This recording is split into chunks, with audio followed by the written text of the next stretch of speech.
যে আবিষ্কার যেটা করেছে সেটা একটু বলো। দোকানে যদি বাকি দেয়, তো বাকি দিলে মানে কাস্টমারের কত রকম সমস্যা হয় সেটা দোকানেই লেখা আছে। এই কাকা ওখানে লিখে রেখেছে সব, কত রকম সমস্যায় পড়ে একটা কাস্টমার।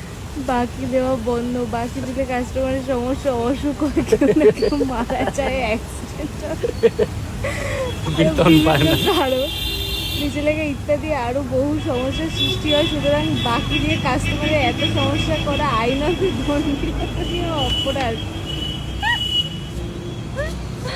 ঠিকই আছে। তারপরে ভাব যারা ছাড়বে না তারা ওরকম বাকি চলবে, যারা ছাড়বে তারা বাকি পয়সা নেই খাবো না ওই হ্যাঁ, আমার কাছে পরিষ্কার কথা বলো। পয়সা নেই মানে উনি বাকি দিয়ে ঠকেছে বহুবার। প্রচুর প্রচুর ঠকেছে। বিভিন্ন জায়গায় লেখা রয়েছে ধার চাইয়া লজ্জা দেবেন না, ধার বাকি হইবে না। সব লেবারগুলো আসে, হ্যাঁ হ্যাঁ, টাকা তো কেউ দিতে আসবে না, ও পালিয়ে গেলে আর আসবে না। প্রচুর ঠকেছে।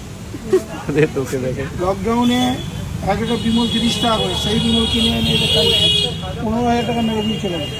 15,000 টাকা বিমলের মেরে দিয়ে চলে গেছে। চা বিমল খেয়েছে মাসকে মাস, লকডাউন তো 3 মাস ছিল, তো দিচ্ছি মায়না পেলে মালিক আসলে দোকান মালিক কত কোন দিন বাড়ি চলে গেছে। চাই হ্যাঁ খেতে না চা বিমলে নাকি 15,000 টাকা ঠকিয়ে চলে গেছে। সুতরাং বাকি থেকে কিছু কোথায় নেবে বাড়ি আপনাদের?